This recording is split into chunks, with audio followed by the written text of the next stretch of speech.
Hello, everyone. Today I'm going to talk about a SaaS SEO case study that I recently wrote. It's a story of a piece of blog that was so comprehensive and it performed so well that it ranked number one in US, UK, Canada, and a lot more countries. Now, before I dive deeper into the details, let me tell you briefly about the client. So, the client was from an AI voice generation and cloning space. And when we were doing their comparative analysis, we were able to notice how people were looking for alternatives to Level Labs. Now, this is a segment of your target audience that you can capture from your competitor, and they are very easy to convert. Why? Because we are not satisfied with the SaaS that they are using at the moment. Now, these are the people who can quickly sign up, they can request for a free demo, and they can even get a subscription if you like your product more than what they are using at the moment. Now, we pitched this idea to our client, they loved it, but they gave us a small challenge. They will only pay us if we were able to bring that piece of article to the first page of Google. Now, I'm going to explain you everything that we did to not just achieve the goal, but to over deliver it. So, first thing first was the research. Now, research doesn't mean just studying the top 10 Google results or asking ChatGPT a few questions. We wanted to get into the heads of the user. That means we wanted to understand everything, every challenge that a person who's using an AI voice generation tool like Level Labs will have. What are the features that they would require?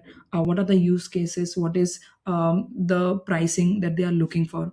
So, for all of this, we dove deep into Reddit. We read what the people were talking about, what tools they were discussing, what features they were discussing. We read LinkedIn posts, we read other community forums, and we even watched a bunch of YouTube videos to get into the understanding of what people are loving or not loving about certain products. This gave us a good idea of the user psychology. Then we went into dissecting the competition. We studied the top 10 pages of Google, and the one thing that we focused a lot was what were the gaps, what everybody else was providing, and what was missing. Whether it was a feature, whether it was a little bit more explanation on a certain functionalities, or whether it was what to say, real product outputs. So that way, it gave us kind of like insights into the kind of information that we needed to add in our article that is going to make it more resourceful than whatever was available on Google at the moment.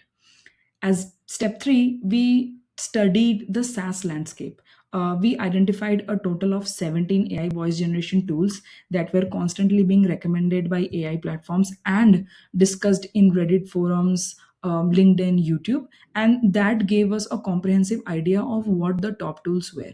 And in this article, we were going to position our client's tool as one of the best alongside all the other leading SaaS companies.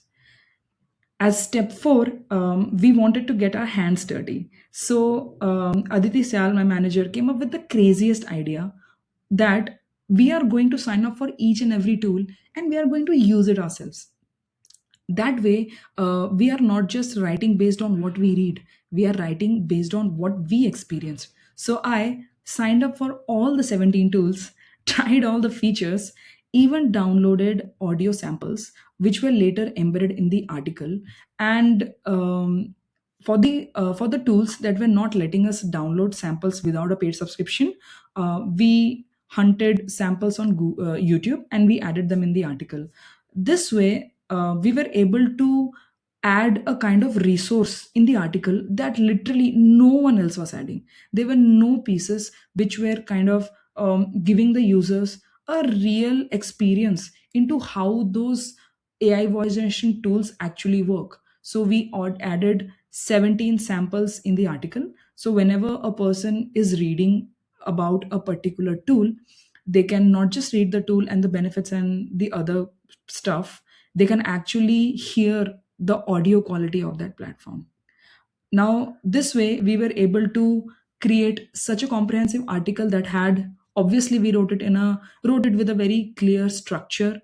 It was based on factual comparisons, and based on the actual testing that we did, we embedded audio samples so the users could actually hear the difference themselves in the audio quality. We strategically positioned our client as one of the best platforms SaaS in this space, and most importantly, we took care of the SEO, on page SEO, during the content stage. Now, let me tell you what happened. In the first week, the article was stuck in page three, but we were still hopeful because SEO takes time.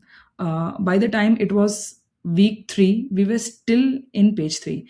Now, in order to give it a little bit more boost, a little bit internal boost, we built one strategic backlink through a niche site that we own.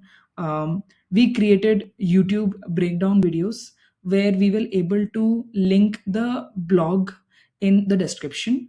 We then distributed the article on LinkedIn with our audience and from our clients' channel. And most importantly, we literally invested $0 on paid promotion. And now let's talk about the results. By the time it was week four, our piece was ranking on the second page of Google. And by the time it was week six, it was at the bottom of the first page, that is in the 10th position. And in the next 2 weeks, the performance just skyrocketed. We were number one in US, UK, Canada. We were having top 10 positions in Germany, Brazil, Australia, and we were ranking for 46 plus keywords variation in across 14 countries.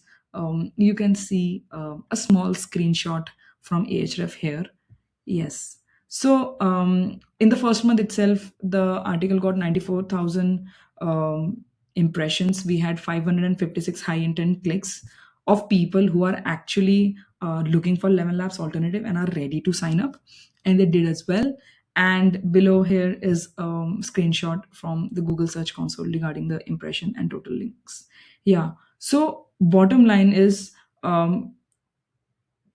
SaaS companies need to treat their organic engine with more, what I should say, with more cadence.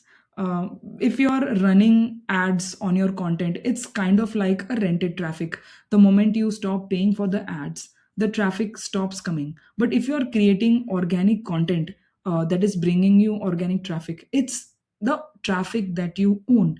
And the best part is, even I mean, you don't need to run any ads, and that piece of content is continuously going to bring you leads for years to come. And of course, this such strategies, such content strategies need to be backed with good SEO fundamentals, and the content needs to be written in a way that it reflects that you understand the psychology of who the target audience is, uh, what their challenges are, what are they exactly looking for. And for any SaaS company that is trying to capture audience from their competitors, an alternative listicle is a great way to go about it. And yeah, that's all for today. If you guys want to read this story in detail, I'm going to add the case study link in the comments. And if you have any other question, you can comment that as well. And I'll see you guys next time. Bye bye.